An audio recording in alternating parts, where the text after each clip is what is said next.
பாப்பாவுக்கு வீட்டுல இருக்கிற குறைவான பொருட்களை வச்சு ஸ்டோர் பண்ற மாதிரி சூப்பரான ஒரு ஸ்நாக்ஸ் பண்ண போறேன். இதை பண்றதுக்காக ஒரு கிளாஸ் அளவுக்கு அரிசியை இந்த மாதிரி நான் நல்லா வறுத்து எடுத்துக்கிட்டேன்.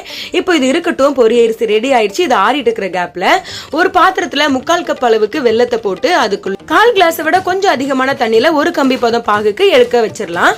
அது ரெடி ஆயிட்டு இருக்கும் போதே ஒரு பாத்திரத்துல நான் இன்னைக்கு கொஞ்சமா தேங்காவை இந்த மாதிரி துருவி அதுல ஒரு பல்ஸ் கொடுத்து எடுத்து அது இந்த மாதிரி ட்ரை ரோஸ்ட் பண்ணி எடுத்துக்கிறேன். அதே பாத்திரத்துல ஒரு டேபிள் ஸ்பூன் அளவுக்கு எல்லையும் ரோஸ்ட் பண்ணி எடுத்துக்கலாம். இப்போ நம்ம வெள்ளப்பாகு சூப்பரா ஒரு கம்பி பதத்துக்கு ரெடி ஆயிடுச்சு.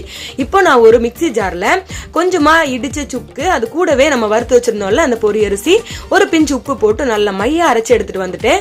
அதுக்குள்ள நம்ம வறுத்து வச்சிருந்த தேங்காய் துருவல், எள்ளு எல்லாத்தையுமே போட்டு மிக்ஸ் பண்ணிட்டு கூடவே நம்மளுடைய வெள்ளப்பாகையை கொஞ்சம் கொஞ்சமா ஊத்தி நல்லா மிக்ஸ் பண்ணிட்டு உருட்டி இந்த மாதிரி நம்ம வறுத்த அரிசி மாவு இருக்குல்ல அதுல இந்த மாதிரி பரட்டி எடுத்து வச்சீங்கன்னா ஒரு ட்ரெடிஷனலான ஹெல்த்தியான சூப்பர் டேஸ்டியான ஸ்நாக்ஸ் ரெடி.